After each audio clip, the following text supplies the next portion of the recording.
Hello everyone, this is Persephone and I make this video mainly because I got a brain ebola comment that inspired me. Someone said, "You will never be normal," after I made the video about the hiding in my room subreddit calling me a psychopath. And he said that because in his 1-digit IQ in Clearwater Heights, Alaska, thinks that this is an insult, that he can hurt me by saying that I can never be normal. Guess what? I knew that I'm not normal when I was around 1.5, 2 years old. I kind of knew that I'm not like the other people. Yet again, being normal wasn't as impressive as people make it seem. This is not a coping video of, oh my god, I'm unique and special, which is the special ed word for retarded, but anyways, and I'm loving my gift, and I'm not going to tell you such nonsense. But it's an empowering video in its own way. So today I'm going to explain to you how you can turn mental illness, any kind of mental illness, into power. Because it can happen, and we never learn how to do it if we are less than normal, and I'm going to explain to you why. First of all, by normal, I'm going to define it as what is the majority. Okay, the majority of people define if someone or a behavior or a characteristic is normal or not. And I'm going to use ancient Athens as an example. In ancient Athens, you can look it up in history books or further Google if you don't believe me. Homosexuality was not only accepted, but it was considered the only form of true love. True love was supposed to exist only between two men. Women were not supposed to be something that you can actually love, they were existing for reproductive reasons.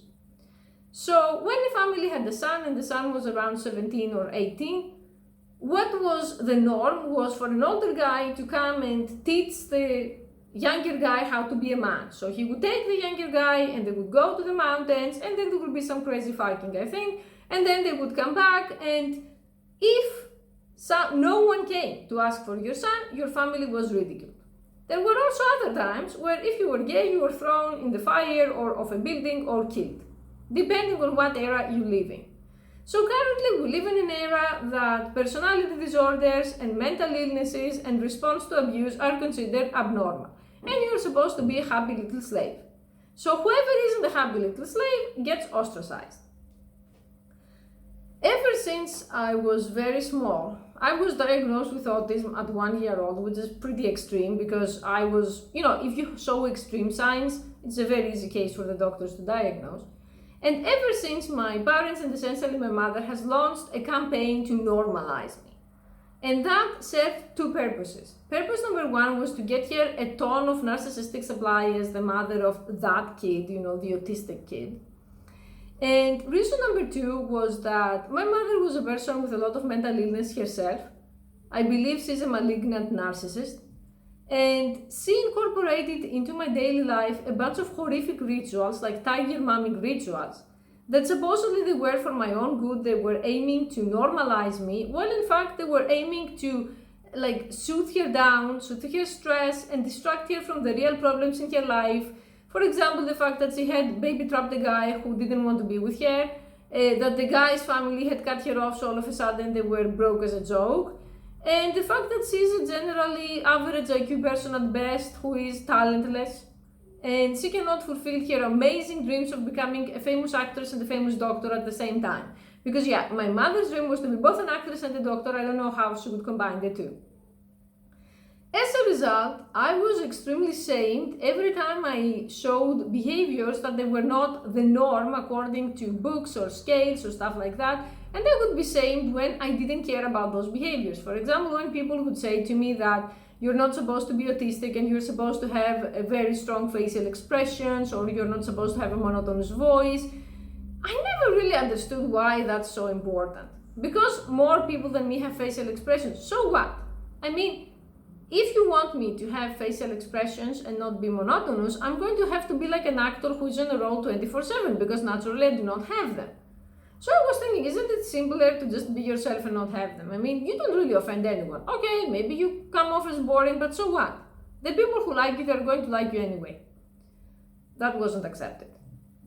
When I was growing up and I started exhibiting symptoms of other illnesses like borderline, bipolar, this and that was also extremely shamed. People would say you have to be functioning. You have to be like everyone else. You have to have a lot of friends. You have to be accommodating. All kinds of crap. I'm going to tell you something. I make 50 times more money being my crazy self than I used to make when I was trying to be normal to avoid being hit or being starved or being abused physically and mentally. So if I can do it, you can also do it. You just have to have a very good plan. I'm going to mention, this is not something that I can answer on one video, but I can mention strategies depending on different mental illnesses that I have, and you can try to incorporate them or you can try to find your own, as long as you get into the right mentality. And the right mentality is that you don't have to be normal. And also, you cannot be normal even if you wanted to.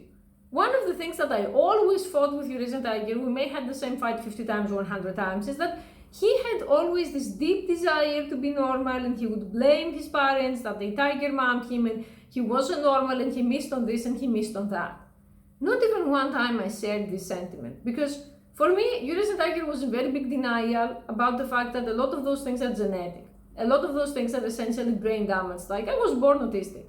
That translates in simple English that some parts of my brain are overworking and some parts of my brain are not working. For example, the EQ part, the emotional intelligence part, is very low. But instead of moping around and bitching about the facts that I cannot do, I ask myself, what are the facts that I can do and normal people cannot, that can make me, first of all, useful to society, and second, able to make money? But he would never say that. He would start obsessed, and if I didn't share the sentiment, he would say you are a deranged psychopath and this and that. In the meantime, we know who is successful on YouTube, and that's your answer. Thing number one, give up on being normal completely. Give up on that pipe dream. Chances are, if you came from a family with many psycho people, you already have too much trauma. If you're old enough to watch me, you have too much trauma bonding, you have genetics that they are not the best, and most likely your brain is also disordered. Disordered brain is something that is very taboo in psychology because they still promote very much the idea that you can change with behavioral therapy and stuff. And I think the truth is somewhere in the middle. I think that some things can be changed, but some things cannot be changed. Like, I'm always going to have hypersensitivity when it comes to sounds, when it comes to smells, when it comes to fabrics, when it comes to retarded like gossip and chit-chatting. I'm always going to be like that. Sure, behavioral therapy can make it better and more tolerable for me, but it's not going to essentially alter it. So if all of your life so far you have been abnormal, accept it and embrace it. You are who you are. You don't have to be like everyone else. Thing number two, cut off every loser who is shaming you for who you are. We all have this normie person that we know that they're going to say, dude, you just have to go out more, or dude, you just have to stop being so depressed and this and that. Or like my psychiatrist ex notoriously told me one day, you shouldn't be feeling this way, feeling invalidation.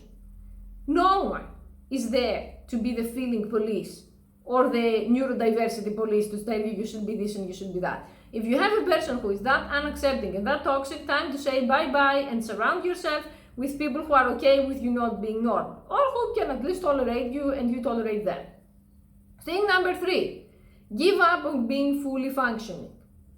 You see me and people say you upload videos every day, that's so awesome, you're high functioning autistic, that's so awesome. That's all bullshit.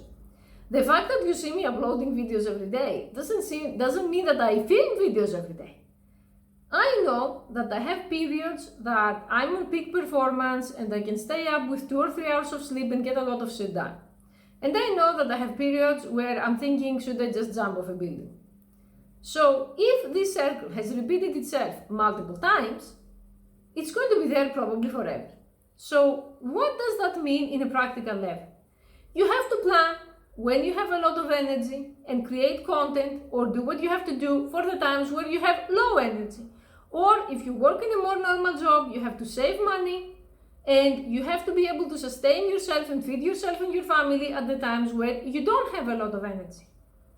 I'm saying this because there are so many people who are trapped in normal employment and they end up having mental breakdowns where normal employment was never a thing for them. I'm going to tell you something. If I had to go to a job where every day I have to wake up at a specific hour, I have to show up and I have to be nice for 8 hours and then come back, I don't think things would have ended up well. Being self-employed works for me because I can alter how fast I'm going. There are days that I'm going to say I'm going to stay up for 16 hours and do what I have to do, and there are days where I'm not going to do anything. And usually I'm able to tell when those days are coming. So if you have illnesses like borderline and bipolar, for me, wanting to work at a 9 to 5 job is extremely stupid unless you are the boss. If you are the boss and you have someone who's your right hand, you can afford to do that. But if you are a worker, the other days, the days where you cannot function but you still have to drag yourself to work, usually you're going to need pills. And by pills, I don't mean, unfortunately, psychiatric medication. I know so many people who are self-medicating with all kinds of crap because they are like me. And unfortunately, we live in a society that promotes and enforces being normal, which means that even if there was a way to just prove that some days you legit cannot work because of how your brain is, the workplace wouldn't allow you to work 16 hours one day and 0 hours the next. They wouldn't allow you that. They were going to tell you to do what everybody else is doing. So if you are not normal, the way I say it, and you have times where you can't do anything, consider self-employment or consider a job that is flexible. Let's say you work as a plumber. You can get a lot of jobs when you feel well and you can lift cheap when you don't feel well. Something like that. Otherwise, you're going to be constantly crashing and constantly suffering. Another thing that happens when you are not normal is stop believing traditional advice. I used to be such a big advocate of Psychology Today and other bullshit places like that where they give advice essentially for neurotypicals. And every time I would try to follow this advice, it would never work for me. So unfortunately, there aren't many places that give advice for people who are outside the neurotypical spectrum, but you have to understand that some things are just not realistic. For example, psychopaths, usually from what I've seen and what I've spoken to, they're not monogamous people. They're not going to be able to sustain a marriage for 20 years, 30 years, unless it's an open marriage or a swinging marriage or has some kind of different characteristic. I say this because they push the life script on every one of us that you have to find a steady job, you have to get married, you have to have kids, and they don't take under consideration that maybe being married isn't a viable option for someone who gets bored easily, or for someone who doesn't like being monogamous, or for someone who's just not, he's schizoid and he's not a people person. So you have to sit down with yourself. It's not an easy process. And examine your beliefs and see how many of those beliefs are serving you. Not society, you. How many of those have you tried and they actually made you happy? If I could turn back time, I wouldn't have gone to any college and I wouldn't have married to anyone. And I would have been so much happier. All of those are things that supposedly they make neurotypicals happy, but they can't make me happy because I see the problems, and it's one of the cases of being too smart for your own good, you know what I mean? One thing that no one tells you when you're not normal is that usually people who are not normal are very creative. People say, how do you come up with all of those ideas? My weirdest brain is the reason for those ideas. If I was normal, I wouldn't be able to see anything this way. And I'm not going to list examples of artists who are abnormal or scientists who are abnormal. Chances are, if you are not normal, you can be good at something that most people are not good at. Could be programming, could be arts, could be something else. So instead of obsessing about failing in neurotypical shit that no one cares about, try to experiment and find your own thing. Find something you are good at, you can make money off, you can enjoy, and it's not normal. Fuck normal. I say this because when you're telling people that I'm going to make videos on YouTube and stuff, people, 100% of the people I told them that laughed. They said, you, with your monotonous voice and misanthropic personality, who would watch you? No one will watch you. Getting close to 1 million views in a year, I think a lot of people are watching. So close your eyes and close your ears to stupidity and remember your childhood. For me, the childhood is a very good indicator. What was something that you enjoyed that can be monetized in the present and make you money? You cannot go after professions that people are saying, oh, teaching has a lot of prospects. Let's say an example, let's be a teacher. Oh, programming has a lot of career prospects, let's be a programmer. You won't get far in life by following such stupid shit.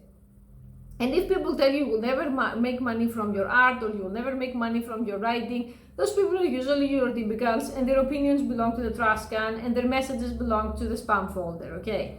No one knows what you're capable of, not even you, unless you try. And by try, I mean seriously try.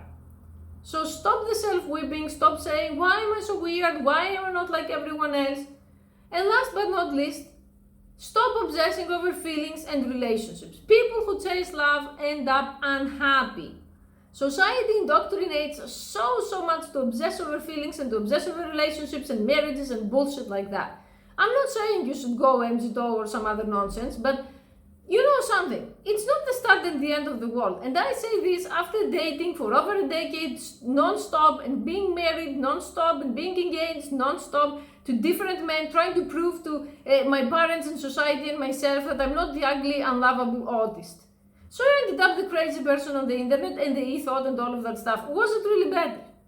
I have to say that all of those relationships exhausted me, wasted my time, wasted dozens of thousands of dollars that I could have used to actual businesses that I enjoyed, and left me on the I don't know where the fuck I'm going and maybe in the future situation. So stop believing society that you need a relationship right now to be happy, you need this and that to be happy. Maybe you're going to have fewer relationships. Maybe you're going to have more one-night stands. Maybe you are asexual. Maybe you are a sissy. Maybe you think of becoming a sissy. And it's fine. We have been so bombarded with the fact that we need a mainstream relationship and we need mainstream love and we need to not be single for too long to be normal. Like, fuck all of that. I'm saying this because every day I see people that they approach me chasing love, chasing that destined meeting, that they found my videos and we are destined to be with each other, and they end up heartbroken because they watched too many nonsense romantic comedies and they read too many nonsense books and they see me and they think they know me from 10-minute videos. No one knows me unless you live with me. And if you live with me, most likely you will not want to continue living with me. So it's not as it seems. Stop romanticizing crap because you saw them on TV or because society is telling you that, you are going to have like this Korean prince that is going to move in next door and your life will transform. That's all nonsense, okay? Sit down on earth and accept that the one person you're going to have to live with is yourself. As cliche as it sounds, I don't care. So if you cannot accept yourself, you cannot find self-acceptance. If you cannot love yourself, you cannot find self-love, and no one is going to give it to you. No one is going to give you the capacity to love and to accept yourself. You cannot find it elsewhere. You have to create it from zero, and that's something I really struggle with even up to this day, because I grew up to believe actually that I have to not be autistic, or I have to be skinny, or I have to be normal, to be loved and to be accepted. And then I realized that I can just throw away all of those rules. You can throw the baby together with the bathwater sometimes. Which means that I ended up terminating relationships that they were not that bad looking back. But it's better to just try and fail than to not try at all. Stop living in Disney. Stop living in the blue pill that you need some other person to complete you. Society makes a lot of money from all of that junk, sending gift cards and Valentine's gifts and birthday presents and taking women to dinner and all of that stuff. Everything in moderation. From being the empty dog crazy person on the Yamanasi mountains to being the love-obsessed creeper who is messaging me every day that we are soulmates, there is a silver lining. I mean, Mark Twain said, to quit smoking is the easiest thing in the world. I've quit hundreds of times. For me, to find a soulmate is the easiest thing in the world. I found them hundreds of times. Or they find me. Don't be that person. You don't have to be that person. And then when I tell them it's not going to work, they internalize it and they say, oh, it's because of me, it's because I'm to this, it's because I'm to that, and then they feel like shit, and then they try to make me feel like shit, and it's really such a waste of both of our time. So today, if there is one thing you can keep from my channel, keep that. You are good enough as you are. And if you're a neurotypical who watch all of that crap, it's fine to be neurotypical as well. Each situation has advantages and disadvantages. So don't obsess over not being borderline and not being creative like someone told me recently, and it blew my mind. See your situation and see what are the things you can do with what you have. Because that's what's going to determine the outcome at the end of the day, instead of wanting to be something that you are not. There is an easier life if you are neurotypical, but I don't know many neurotypicals becoming millionaires or starting businesses or making inventions or writing a masterpiece. I don't know any writer who's actually a normal person, at least not my favorite ones.